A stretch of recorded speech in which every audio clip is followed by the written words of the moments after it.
All For Us was originally written just for a record on my album. And then once Sam caught wind of it, he was just like, I hear it, Lab, I'm in. At first I was a bit like, nah, Hollywood, you know, everybody loves to say that. Yeah, we're gonna use your track for the finale of a massive HBO show. To see my personal music and the music that I was creating for myself become a musical piece in a HBO series is ticking a lot of boxes. This is definitely a dream come true. I'm taking it all for us.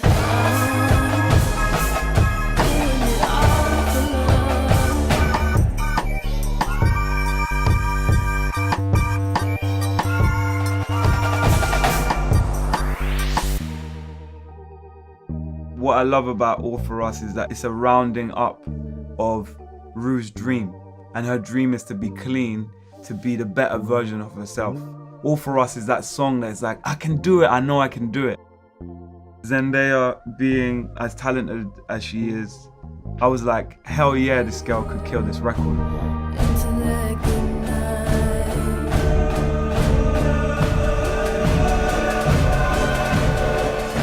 The song is the idea that you're a dreamer and you believe that your dream is for everyone around you. It's actually a bit of that Drake started from the bottom, now we're here. Everyone's coming up. And it's that mentality of just triumph with your people. But there's also a catch where every dreamer has a certain element of selfishness. When I started this track, I was sitting in the studio with my managers having a meeting while they were talking about marketing and all that random shit. I was like, oh, I just want to make a beat.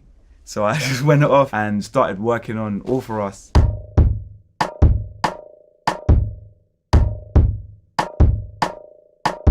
I kind of had a trap rhythmic swing in my head. I don't love using trap sounds all the time, but what if I could use like a live drum kit and still keep that trap bounce? They're still doing this meeting, and I don't know, I just heard a few words like, yeah, and the video's gonna look like this, and then my mind just blanked out and I was like, okay, now I'm putting on the bass. It was just like this one finger bass note just rolling out.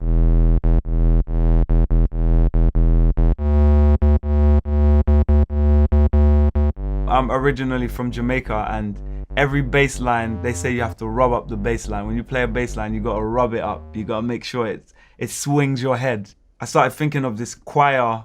I just started kind of go, da da da da da da da da da da. Oh, I'm taking it all for us. I'm taking it all. I'm taking it all for us. Oh. I was trying to sound like different people because a choir sounds best when there's different voices.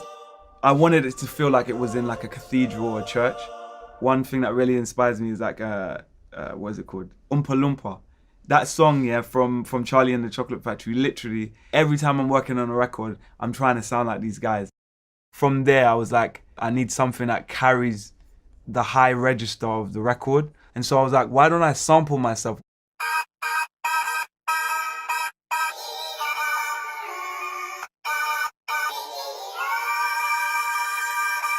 I sampled it on an MPC and just used it as a trigger. So I just put it on a pad. I'm using 3 elements, and all of those 3 elements are already showing people what the rhythm or the swing of the record is.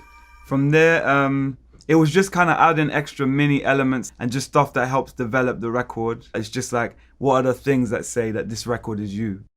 I love like Super Nintendo glitch stuff. Little Mega Man has just ran through the middle of my track, just like shooting little pistols. I didn't want to overdo it because I can really overdo it with 8-bit. You just keep thinking that the track's not done, so you add more sounds, and then it just sounds like a mess. The hats kind of turn up a little later, so I wanted them to kind of just help elevate the record.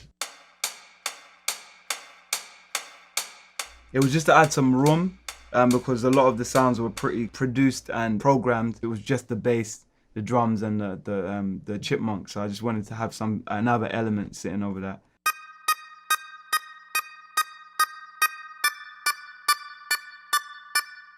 It's a clavinet, which is something that Stevie Wonder's used on many records, but I used it just as something just to help layer the record and just keep the rhythm rolling.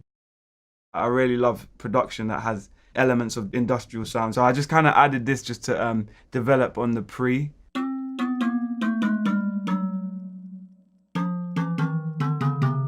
I put some guitar in there, which I sat well far in the back.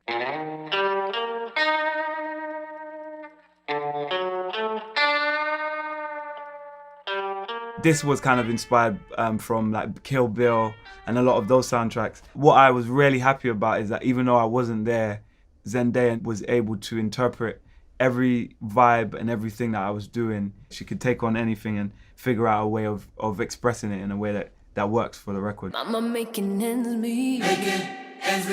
Working like a slave. Mississippi, yeah. Daddy ain't at home, no. Father. Gotta be a man. She came in the studio, she heard the record, she really loved it, and she was like, I'm not gonna do what he does, I'm gonna do what I do. And I was like, that's the perfect way to approach a record. I remember speaking to you, the Euphoria team, and they were like, Lab, you need to finish the record if we're gonna use it for the finale. And I was like, shit, I need a middle eight. And I watched another episode of Euphoria and I was like, okay, I think I know what Zendaya needs to say or Rue needs to say to round up what this record's about. And so I started working on this middle eight.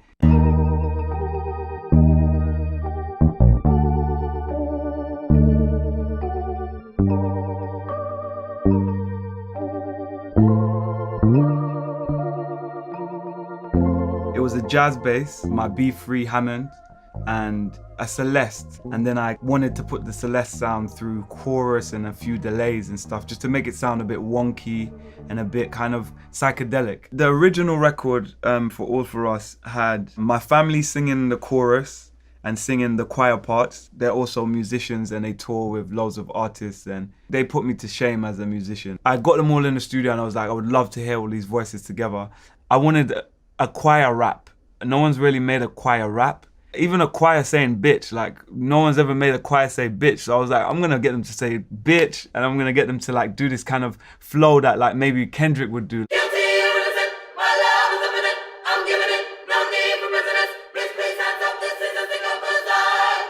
Sam comes to me and he says, Lab, I've got this crazy idea. I think I can make your genius a little bit more genius. I want to add an even bigger choir on the record and I also want to add a marching band. We're just going to get everyone in a room and just go ham. This crazy HBO choir just decided they were going to come and they just heard my version. They were just like, they just wrapped that shit up quickly. And that was like the moment I really noticed that the record was becoming even bigger than it itself.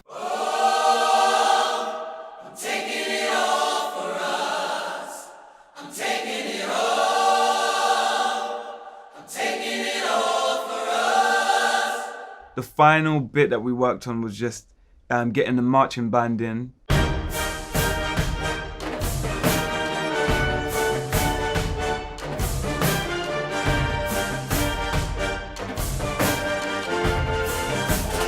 So this is basically just the whole track as one piece. There's loads of little bits that I couldn't even get into, but I think that's what's great about a score is that you can introduce somebody to this motif or this energy. And introduce them to almost the theme song of each character. I didn't know that my music could even translate to a world like that. So I'm definitely proud to like have my music involved in something like this. I'm pretty excited about everyone getting to see this extravaganza. Yeah, let's hear it.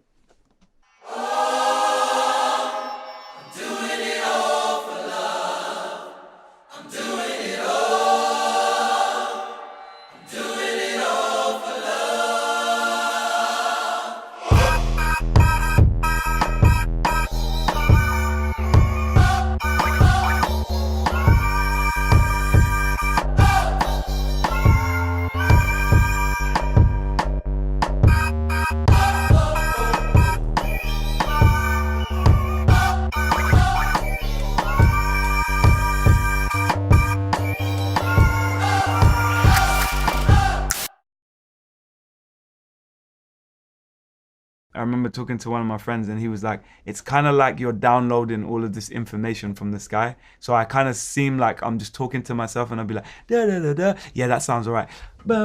Yeah, okay, cool. Bass, and I look like an absolute psycho, but somehow that seems to make sense once I put it all into this machine.